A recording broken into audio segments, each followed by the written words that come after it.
भगवान श्री कृष्ण ने एक ऐसा निर्देशन दिया कि तुम्हारी सारी आराधना, तुम्हारे सारे कर्म, तुम्हारे द्वारा किए गए सारे प्रयत्न, उनका प्रभाव ये होना चाहिए कि आपके जीवन में 11 ऐसे गुण प्रकट हो जाएं, वो घटना घट जाए कि मंदिर गए, पूजा पाठ की, सत्कर्म किया, सत्संग सुना, शास्त्र पढ़े, तीर्थ गए, सब कुछ हुआ, असर कहाँ आया? इस सब का प्रभाव कुछ हुआ या नहीं हुआ? दवाई खाई और दवाई खाने के बाद भी अगर उसका असर नहीं है तो वो असर क्या होगा? धीरे धीरे हमारे जीवन में यह घटना घटनी चाहिए। अद्वेष्टा सर्वभूतानाम, प्राणी मात्र के प्रति आपके हृदय में वो प्रेम प्रकट हो जाए कि बैर गिर जाए, ईर्ष्या मिट जाए, प्रतिशोध खो जाए, दूसरे को दुख देकर के आनंदित होने की भावना, किसी को सताकर जो लोग मजा लेना चाहते हैं, टोंट कस के दुख देकर सोचते हैं कि मैंने अच्छा काम कर दिया, उसको हिला दिया है, ये सब वो जहर है जो हम फेंक रहे हैं दूसरों की तरफ, जिसका परिणाम यह होता है कि हमारे अंदर की वो ईर्ष्या की आग जो हमें परमात्मा के प्रेम से वंचित करती है, जिसे कहा जाता है कि ये ऐसी अग्नि है जो दोनों तरफ जलाती है। इससे जब तक हम मुक्त नहीं होंगे, परमेश्वर की अनुभूति कृपा नहीं होगी। ऐसा कर्मकांडी ग्रंथों में भी लिखा है कि यज्ञ चल रहा है और कोई एक शस्त्रधारी व्यक्ति उस यज्ञ मंडप में प्रवेश कर गया और यज्ञ वहां से उठकर भाग खड़ा हुआ। तो ऐसे ग्रंथों में वर्णन आता है। और वो जाकर एक ब्रह्मवेत्ता व्यक्ति के पास गोद में जाकर बैठ गया और उसने कहा कि मुझे बचाओ इस व्यक्ति से, ये 5 तरह के हथियार लेकर आया है और मैं ऐसे व्यक्ति को प्रवेश नहीं देना चाहता क्योंकि वो मेरे लिए अनुकूल नहीं है। यज्ञ उससे दूर हो गया। तो पूछा क्या इसके पास में? बोले काम, क्रोध, लोभ, मोह, अहंकार, 5 हथियार लेकर बैठा हुआ है।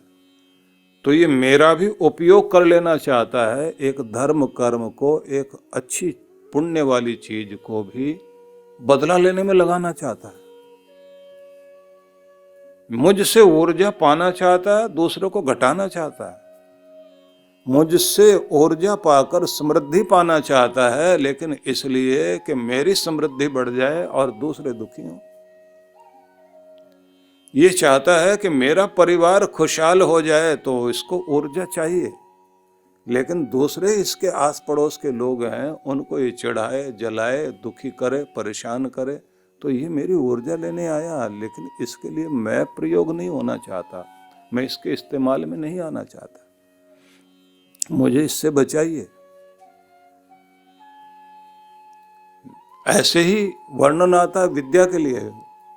विद्या है वही ब्राह्मणम आजगाम,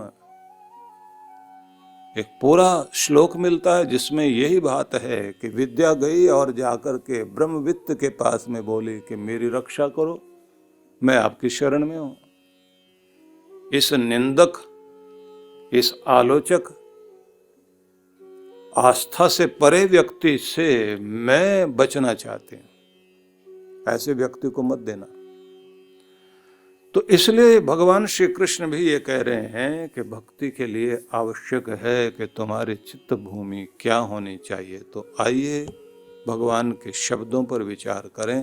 सबसे पहले उन्होंने एक शर्त रखी है कि प्रेम पूर्ण हो जाओ, और बैर तुम्हारा खो जाए। अद्वेष्टा सर्वभूतानां मैत्रः करुण एव च। यहाँ से ये मंगलाष्टकम वाले जो जिसे हम कहेंगे अमृताष्टकम, ये 8 अमृत सूत्र यहाँ से शुरू होते हैं कि द्वेष रहित हो जाए और प्रेम युक्त हो जाए। कि पहली शर्त यह है कि बैर खो जाए और प्रेम शुरू हो जाए। क्योंकि प्रेम क्यों चाहिए? प्रेम बढ़ाना चाहता है और द्वेष घटाना। जब किसी के हृदय में प्यार होता है तो वो क्या करता है? जिसके प्रति भी प्रेम है तो उसको बढ़ाना चाहता है, ये बढ़े, ये खुश रहे। माँ बाप के हृदय में प्यार है तो अपने बच्चों को बढ़ाकर खुश होना चाहते हैं, मैं इसको और क्या दूं। हिसाब नहीं लगाएगा, प्रेम वाला व्यक्ति हिसाब नहीं लगाएगा। दुनियादारी में पड़ जाए आदमी, मैंने इसके ऊपर इतना खर्च किया है तो बदले में ये मेरे लिए करे। गिफ्ट दिए जाते हैं, हिसाब रखा जाता है। प्रेम खो जाए तो उसके बाद में हिसाब बोला जाता है, ये भी किया मैंने, ये भी किया, ये भी किया, ये भी किया, तुमने मेरे लिए क्या किया। वो भी उसके सारे गिफ्ट उठा के पटकता है, ये ले अपने गिफ्ट रख अपने पास, हम तुम्हारे गिफ्ट के भूखे हैं। तो प्रेम खो गया, हिसाब आ गया बीच में। इसलिए जहां हिसाब है, जहां बुद्धि लगा करके हम बैठ गए, तोलने लग गए, तोला जा रहा है, इतना हमने किया, इसने क्या किया। विचित्र संसार है। तो इसलिए कहा कि प्रेम बढ़ाएगा और द्वेष घटाएगा। प्रेम रस सिक्त कर देगा आपको, हरे भरे हो जाओगे। और द्वेष आएगा तो आपको रूखा बना देगा।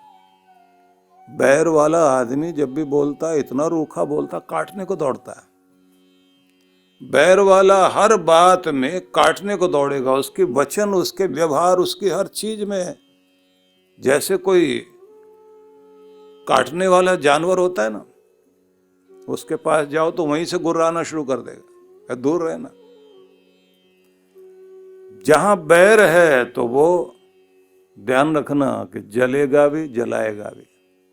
खुद जल रहा है बैठा हुआ, दूसरे को भी जला रहा है।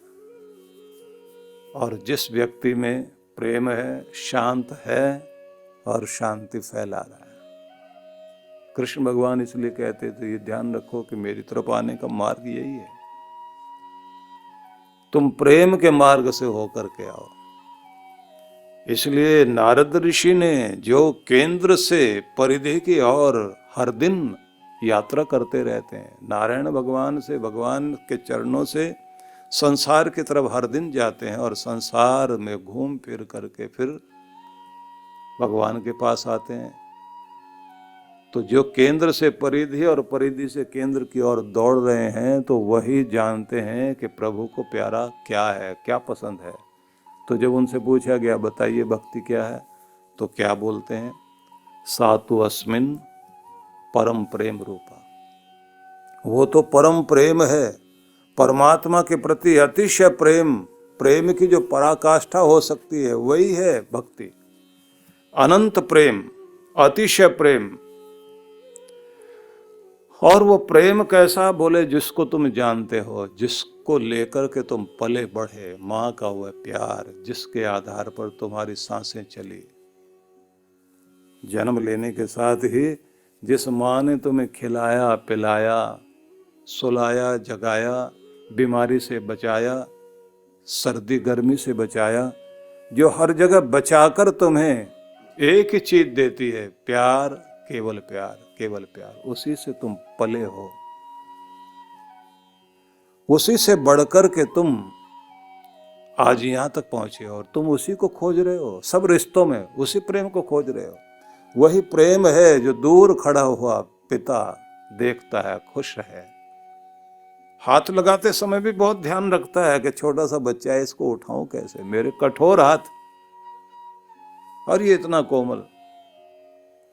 जितना वो कोमल, उतनी कोमलता के साथ उसे पकड़ा जाता है और उसी तरह से उससे बात की जाती है, वैसे पुकारा जाता है।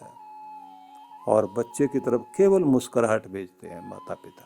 तो जाना आपने प्यार माता का, पिता का, भाई का, बहन का, मित्रों का, सगों का, संबंधियों का, यहाँ से आपकी यात्रा शुरू हुई। नारद ऋषि कहते हैं उसी प्रेम को लेकर के जाओ और उसे सांसारिक प्रेम मत बना लेना, उसको भगवान की तरफ बढ़ा दो।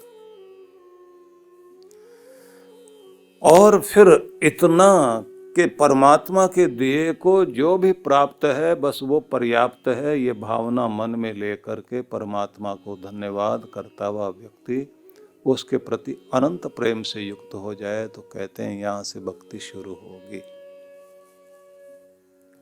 और यदि उसमें भी आपने कहीं बैर विरोध लेकर बैठ गए, किसी को घटाना, किसी से आगे जाने के चक्कर में किसी को भी निंदा के वचन कहना, और ध्यान रखिए ये किसी में भी हो सकता है।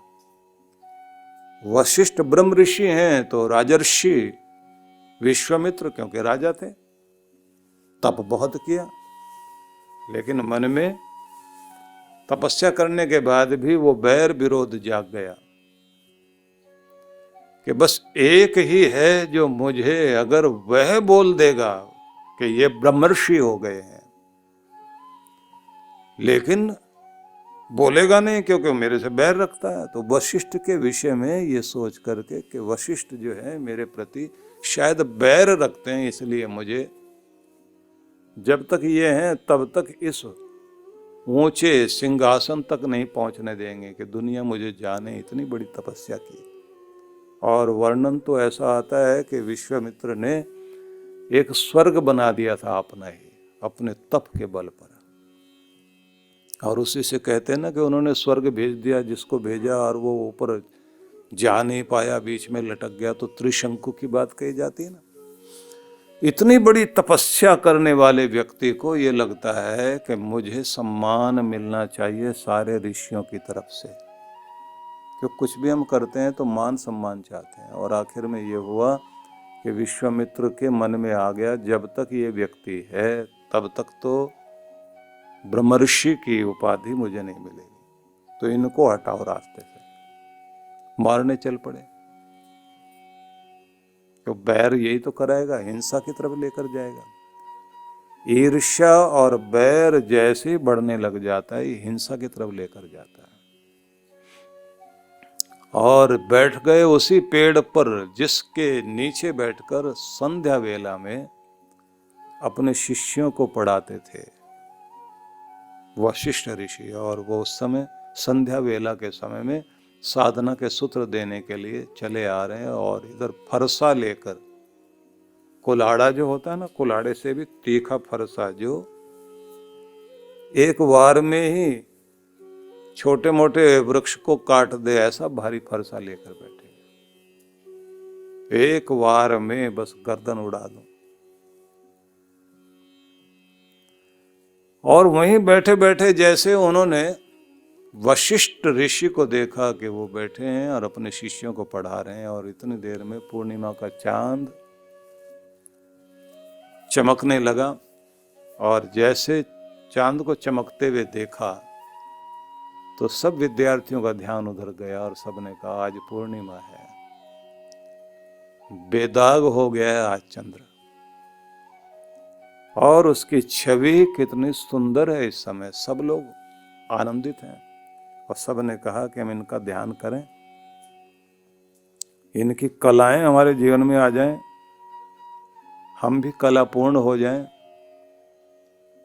वशिष्ठ कहते हैं कि कलापूर्ण एक व्यक्ति इस धरती पर है, प्रेरणा के लिए हमेशा उनकी तरफ देखना। वो व्यक्ति है विश्वामित्र, अद्भुत तपस्या वाला है। और उसने अपने जीवन की सारे कलमश हटाकर यात्रा कहां से शुरू की और कैसे चलते चलते कहां तक पहुंच गए। तो सबने कहा पर वो तो आपकी निंदा करते हैं, आपसे बहुत गुस्से में है। वशिष्ठ ने कहा बस एक ही जगह दाग रह गया है, वो हट जाए। वो जो उनके अंदर बैर विरोध वाली या कंपटीशन की भावना है ना, प्रतिस्पर्धा, जिस दिन वो खो जाएगी, इस धरती पर उन जैसा तो एक भी नहीं है। उनकी तपस्या के आगे तो मैं भी नतमस्तक हूं। तो तुम्हें प्रेरणा उनसे लेनी चाहिए, किस तरह से अपने आप को ऊंचा उठाते उठाते वो यहां तक पहुंच गए। अब इतनी प्रशंसा की है और वो बैठे सुन रहे हैं ऊपर, और पेड़ भी इतना भारी है, उसके पत्तों के अंदर छिपके बैठे हुए, डाल से चिपके हुए, और उनका फरसा वहां से छूट गया और वो नीचे आकर गिरा। अब सबका ध्यान गया ऊपर की तरफ, और इधर ये डाल पकड़कर वहीं से जंप लगाकर, छलांग लगाकर नीचे आ गए। सबने देखा, तहलका मच गया। जिनके बारे में बात हो रही थी वही प्रकट हो गए, कुल्हाड़ा साथ में। और जैसे नीचे गिरे इतनी देर में, क्योंकि कोई घटना घटती है तो मस्तिष्क जो है उस समय क्या करे, थोड़ी देर के लिए हम हतप्रभ हो जाते हैं। हमारे अंदर किम कर्तव्य विमूढ़ता की स्थिति आ जाती, क्या करें। अपने अंदर का शौर्य भी उस समय काम नहीं कर पा रहा होता, लेकिन सब सन्न है और चारों तरफ खड़े हैं। और इधर ये नीचे आए और एकदम ब्रह्म ऋषि वशिष्ठ के चरणों में माथा टेक कर और रोने लगे, बहुत बुरी तरह रोते जाएं, रोते जाएं। और क्या कहें, मैं राजर्षि बनने के योग्य नहीं हूं, मैं तो साधारण व्यक्ति भी नहीं, साधारण से भी साधारण हूं। अपने शिष्यों के सामने हर कोई बड़ी बड़ी तारीफ अपनी करता है, दूसरे की तो नहीं करता। और आप मेरे संबंध में कह रहे हैं, और वो भी मेरे पीठ पीछे। मुझे तो लगता था कि आपके अंदर सिर्फ बैर ही बैर है। आज मैंने आपके ऋषित्व को देखा है। यहां तक पहुंचना आसान नहीं है। रोए और बोलते जाएं। वशिष्ठ ने दोनों हाथों से पकड़ा उनको, उनकी भुजाओं को, और ऊपर उठाते हुए बोले, उठो ब्रह्म ऋषि, उठो उठो ब्रह्म ऋषि उठो। अब ये एकदम कानों को हाथ लगाएं और कहें, महाराज मैं? बोले, हाँ तुम। क्या मैं इस पद पर पहुंच गया? बोले, क्यों नहीं पहुंच गए? कैसे पहुंच गया?